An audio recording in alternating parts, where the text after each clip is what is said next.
Hello and welcome everyone. We will continue with our study from the book of Second Peter.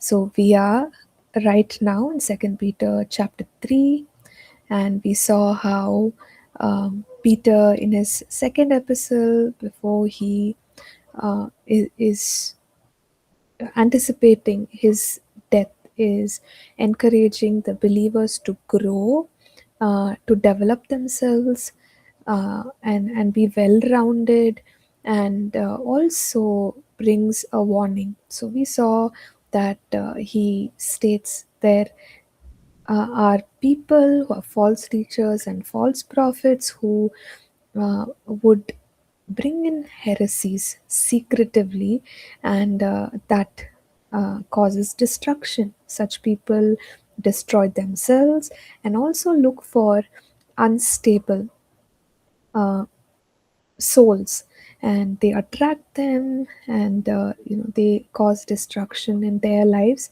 as well. And Peter strongly talks about their character and says that they are not godly, they do not display a godly lifestyle. And he states that we can know from their teaching. They seem to use the liberty that God has given us for sin. So, in this way, he was warning, and he also says that even though they used to know what the gospel is all about, the truth is all about, they have gone back to their sin. So that truth has not made a difference in their lives. So we need to be cautious, we need to be careful, we need to be discerning, identify such people, stay away from them and their teachings. So Second Peter chapter 3 is just a reminder where Peter says that surely God will keep his word and he will not delay. So he's reminding the people, and he's saying that I want to stir up your pure minds, because they were believers who were well grounded in the Word of God, and that we know leads to purity of thought. And so he says, I want to stir up your pure minds. Again, by a way of reminder, and he goes on to say that scoffers will come in the last days. So he's referring to those who ridicule God's promises. He's calling them as scoffers.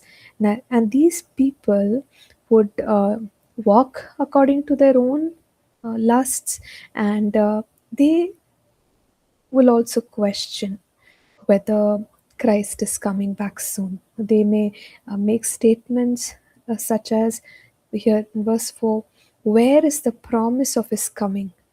For since the fathers fell asleep, all things continue as they were from the beginning of creation. So they are questioning the return of Christ and mocking even, and saying that it's not anytime soon.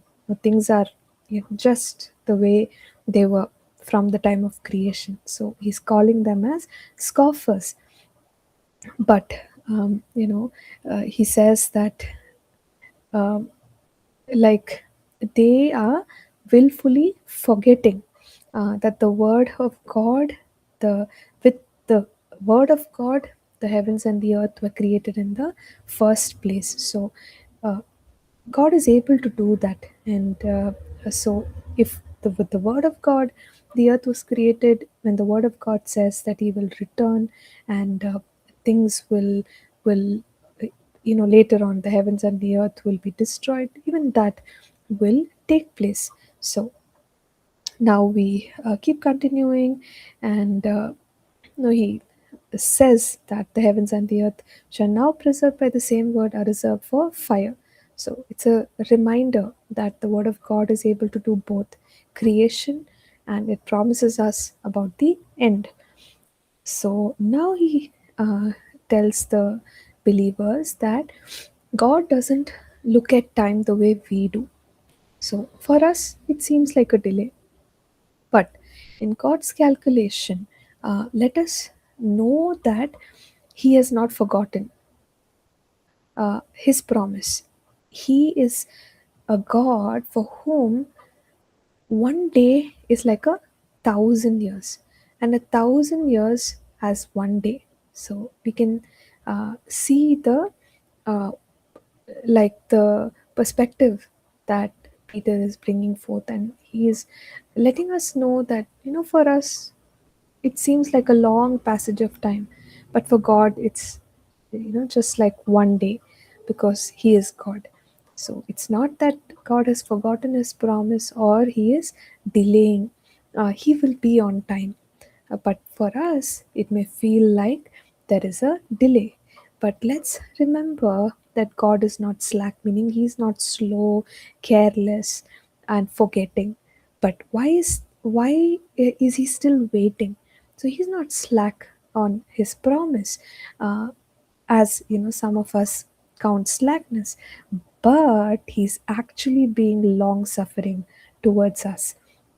He doesn't want anyone to perish. So, in a way, He is giving us more time so that people can be saved, so that people can, uh, come into the fold of His kingdom. So, God is not has not forgotten His promise, but He is waiting and being patient, uh, giving people more time. Now, let's move on. Peter is reminding the people about the Lord's coming back. So he says, the day of the Lord will come as a thief in the night. So we know that this reminds us of the secret coming of the Lord. He's going to come as a thief in the night when nobody expects. In Matthew 24, Jesus spoke about it. And also, the rest of the end times are mentioned. So he goes on to talk about the heavens will pass away with a great noise, and the elements will melt with fervent heat. So we know that God will cause the new heavens and the new earth to be formed. So that is also, something that will happen in that entire process of the completion of the end times. And so all these things will take place. It's not that God has forgotten, but these scoffers question if God has forgotten. So this is what he is trying to tell us. So we as God's people should not forget that God is coming back, and he says that we must demonstrate it with our holy conduct and godliness, and we are waiting in great expectation of the coming of the day of God. So that's how we must conduct ourselves during these last days, and know that God will fulfill His promise, and we look forward to the new heavens and the new earth. And he is going on to encourage the people and close out his second letter, and he calls the people to be steadfast. So he says here, so be diligent to be found by him in peace, without spot and blameless. And he reminds them to consider the long suffering of our Lord uh, is salvation. And over here he says, as also our beloved brother Paul, according to the wisdom given to him, has written to you. So Paul is also written on these themes about the long suffering of our Lord Jesus Christ, and about the salvation that he brought. And here Peter is acknowledging that Paul is a man of great wisdom. So we know the backgrounds of both of these apostles. So no wonder even Peter is acknowledging.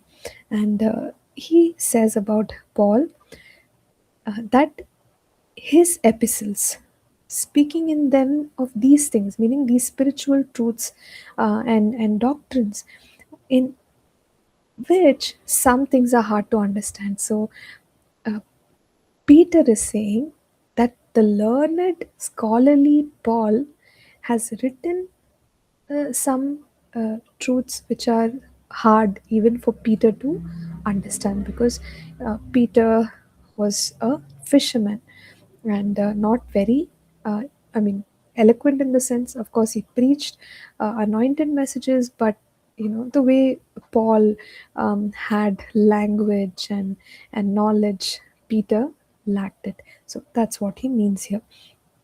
And he says that some of these difficult portions written by Paul are actually twisted. They are twisted by others. Who are these people? Untaught and unstable people. So he's identifying the categories of people who are twisting God's word as what? Untaught. They don't know how to deal with the truth of God's word. Secondly, they are unstable. So they then take the word of God and they twist it, but to what effect? Their own destruction. So we have to be careful. But then for the believers, he says, you, therefore, beloved, beware of such things, lest you fall from your own steadfastness. So, stand and continue to stand. So, that's a summary. Just quickly summarize this chapter. So, now we will move ahead to the book of Jude.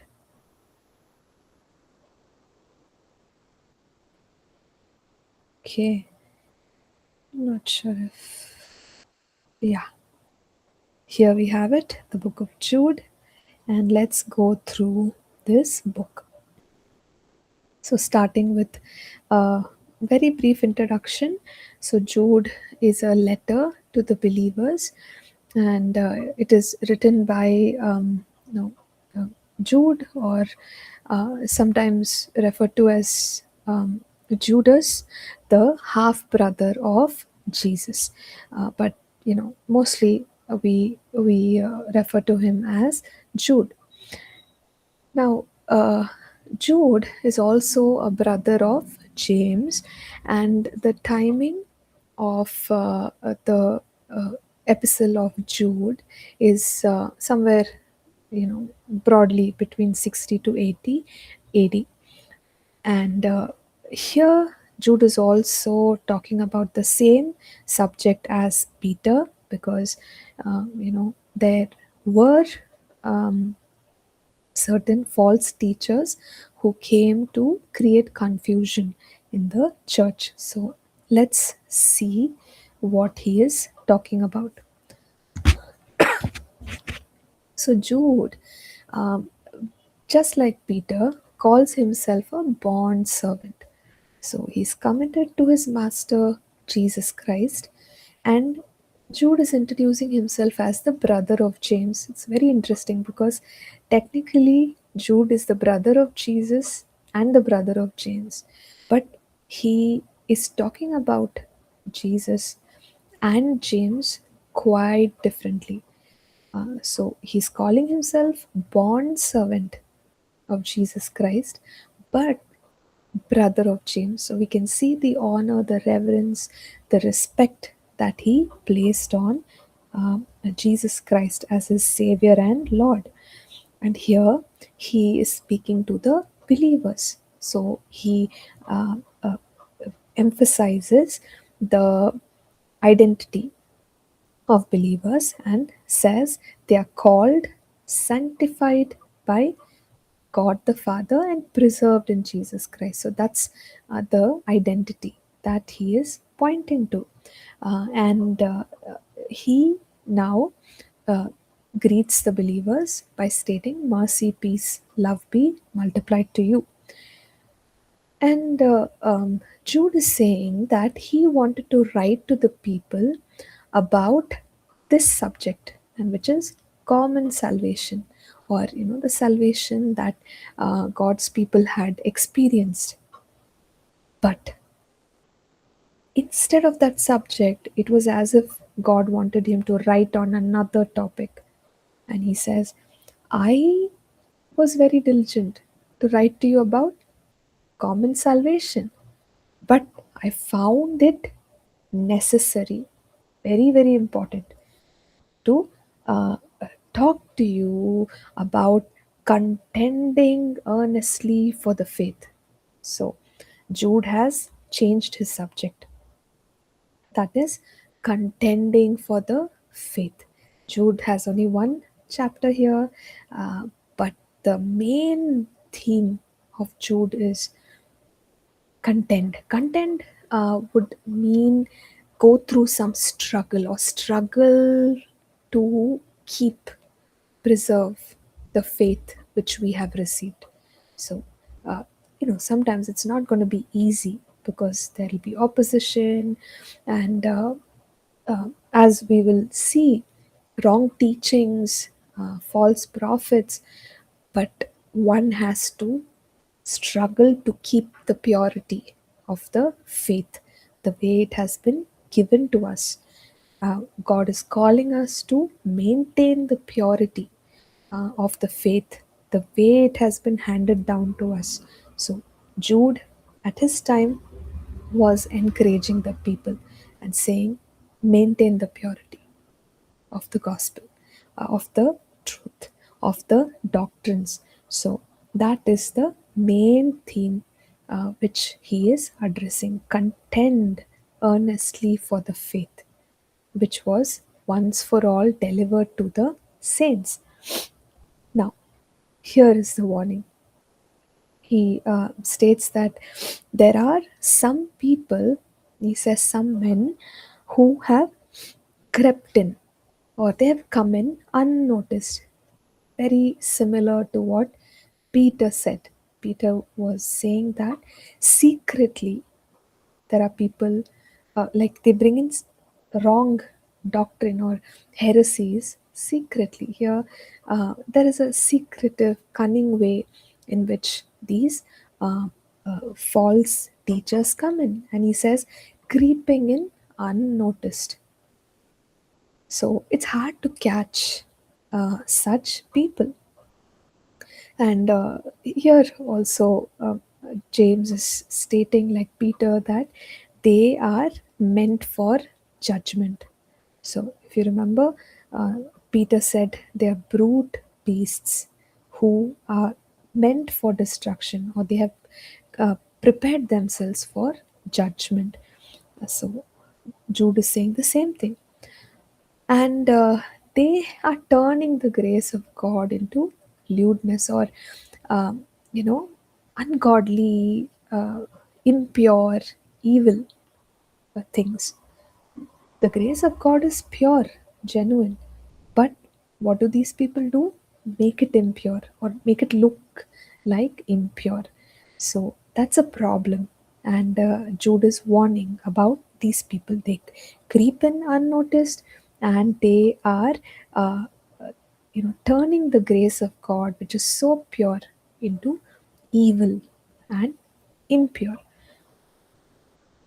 So now he tells the believers, I want to remind you, okay, uh, though you knew this, I want to remind you that God has saved his people out of the land of Egypt, but judgment came on them because of sinfulness, sinful behavior. So let us remember this.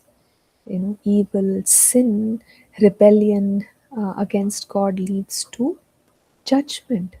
We must remember this. So God delivered his people, but afterward they were destroyed. And then he says, God uh, reserved in everlasting chains those angels. Do we remember? We spoke about them in the book of Second Peter, and we said that those angels that did not keep their authority, their rank, they did not respect. the assignment that God gave them, but they went and they had relations with the human beings, and that was sinful in God's sight. So, what did God do? Bring judgment on them, and they have been reserved in chains. And we know that they are going to also face the final judgment very soon. The same example that Peter gave, Jude is also giving the same thing. So, we can see the oneness of heart and mind of the apostles as they were leading the church. The same example as Peter, the next one, which is Sodom and Gomorrah. And he says that these cities also experienced the judgment by fire. Why? Because of their immoral behavior. To be more specific, sexual immorality. And God judged it. And you know, the people who bring forth heresies, the people who bring forth apostasy, these are all um, people who are encouraging evil and lustful behavior and lifestyle. And so we must be cautioned by what happened to Sodom and Gomorrah. So again, similar to Peter, uh, Jude is talking about some characteristics, and he says these people are dreamers, they defile the flesh, they reject authority, they speak evil of dignitaries. Quite similar. So I'm not gonna explain these things all over again. And he specifically says that even the archangel Michael, it contending with the devil for an apparent dispute about the body of Moses. He did not bring a reviling accusation, right, against the devil. And instead of directly condemning the devil, he says, "The Lord rebuke you." So, this is a picture of keeping order, keeping rank, maintaining the authority that the Archangel Michael had. A lot of people question about this particular incident, but let's know that the Bible does not give us more clarity on this, like what dispute about the body of Moses. So, uh, we must not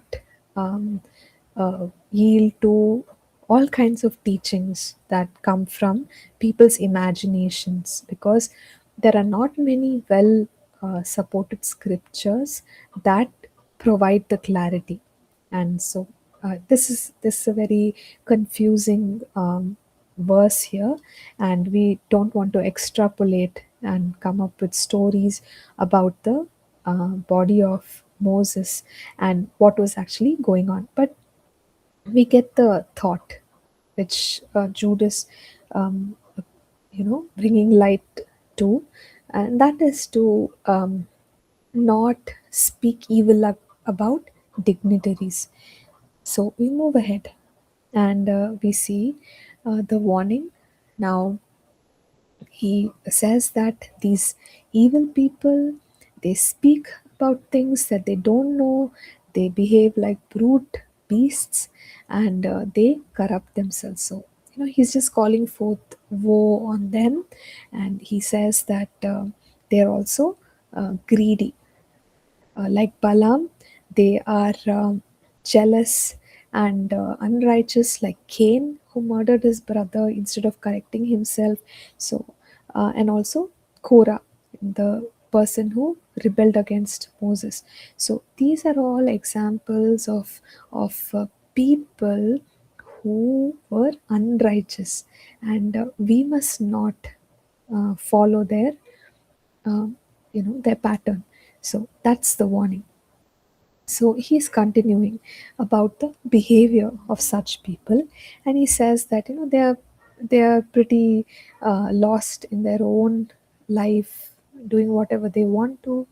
So he says that they are spots in your love feast, meaning they do come and attend the gatherings, but they don't bring purity. They are like a spot or a blemish in those gatherings. And similar teaching like Peter, where he says they lack power. So they are like clouds without water, and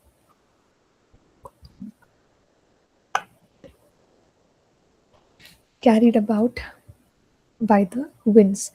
Uh, so these are all expressions of stating that they lack, they lack quality or truth in what they are ministering.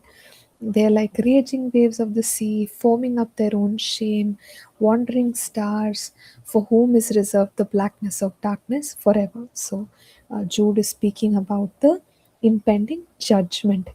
And here is a mention of Enoch. Now, again, similar to the body of Moses, we don't have a lot of clarity concerning Enoch. We read about him in the book of Genesis that he walked with God. He seems to be a godly person, and here it says that Enoch prophesied about these men. So he heard from the Lord. That's something the Bible says. So that's as much as we can say about Enoch. And again, we might find teachings, we might find stories, but where are the scriptures that support these stories about Enoch? There aren't. So we need to be very careful about the um, teachings that concern Enoch. Let's move ahead. So we see here that Enoch prophesied, so he heard from the Lord. What did he prophesy? Behold, the Lord comes with 10,000s of his saints. So Enoch, in the early days, uh, right when there were generations of people, uh, propagating, and they were filling the earth.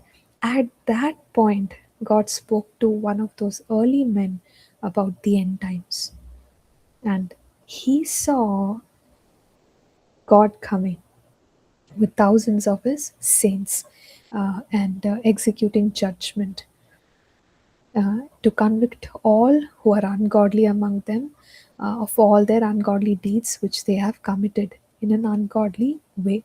So basically, the reality that God is going to come with the saints and bring judgment upon ungodly people. Now, again, Jude moves into the description about such people. He says they are grumblers, complainers, walking according to their own lusts, and speaking swelling words, flattering people to gain an advantage. They have an ulterior motive. Their motive is not to equip people in God's word and establish them, but like Peter, he Jude is saying here that we need to remember the words that have been spoken to us by the apostles, and so he's drawing the attention of the people to the right teaching, which was given to them by godly men, and the warnings that these godly men or apostles made about mockers in the last time. So this issue of ungodly people, apostates, it's nothing new. It existed in the early church. The early apostles warned the people, and even today we could warn ourselves and God's people. So instead of giving into uh, the teachings of such ungodly people, what are we supposed to do? Here is Jude saying that we must build ourselves up in our most holy faith. So, build up faith. How? Praying in the Spirit. So, this means that by praying in tongues, I can actually strengthen my faith, and also by walking in the love of God. And he says, keep yourselves in the love of God. So I maintain that agape, and I continue with the Lord. And Jude is eventually going to conclude now, and he says that when keep walking like this, and uh, you know also make sure that you are there to uh, pull people out of the fire. So he I just want to read it out for better clarity. Verse 22. On some have compassion, making a distinction, but others say with fear, pulling them out of the fire, hating even the garment defiled by the flesh. So, various approaches, but the goal is the same, which is to protect God's people, bring them on track. And he closes by just saying that God will keep us, and he's committing God's people into his hands. And he says, now to him who is able to keep you from stumbling and present you faultless. So it is God who will strengthen us and enable us to be found faultless. And then he closes off this chapter by giving glory to God alone. So, this is how the chapter closes. We are going to stop here. We have gone through the books of Hebrews and James, First and Second Peter, and also the book of Jude. And uh, we really hope that the main themes have come through clearly. I just want to encourage us to listen to these lectures again, follow the notes that will be provided, and also, spend time in studying, researching, uh, and like developing our understanding. And thank you so much for being a part of this course. May God bless you. May God continue to strengthen you in your walk with Him. God bless you all.